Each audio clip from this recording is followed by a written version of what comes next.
আসসালামু আলাইকুম সবাইকে। সবাই কেমন আছেন? দিনকাল কেমন যায় সবার? আমি আসছি আমার ড্রাগন গাছে একটা ড্রাগন ছিঁড়তে। তো এই যে আমার ড্রাগন ফল, এই যে আমি এখন এই ড্রাগনটা ছিঁড়বো।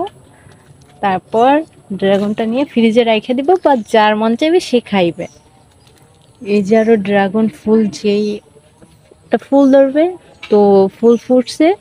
তারপরে এই যে পানি পইড়া এই ফুলগুলা পচে গেছে। দেখেন অনেকগুলো ফুল ফুটছে, একটা এই একটা এই একটা অনেকগুলাই ধরছে ফুল। তো আমি এখন আমার একটা ড্রাগন ছিঁড়বো। দেখেন ড্রাগনটা কত সুন্দর। এই যে মানে এত ভাল লাগে ড্রাগনগুলো পাকলে, দেখতে অনেক ভাল লাগে। এই যে এটা ছেঁড়া শেষ। দেখেন কত সুন্দর ড্রাগনটা, মন চায় এখনই খাইয়ে ফেলাই। অনেক মিষ্টি আছে ড্রাগন।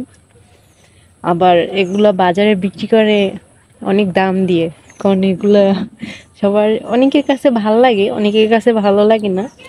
আমার কাছে ভালোই লাগে, মোটামুটি আমার কাছে ভালো লাগে, মিষ্টি তো এই জন্য। তো আল্লাহ হাফেজ, টাটা, সবাই ভালো থাকবেন। নেক্সট ভিডিওতে আবার দেখা হবে। সবাই ভালো থাকবেন, টাটা।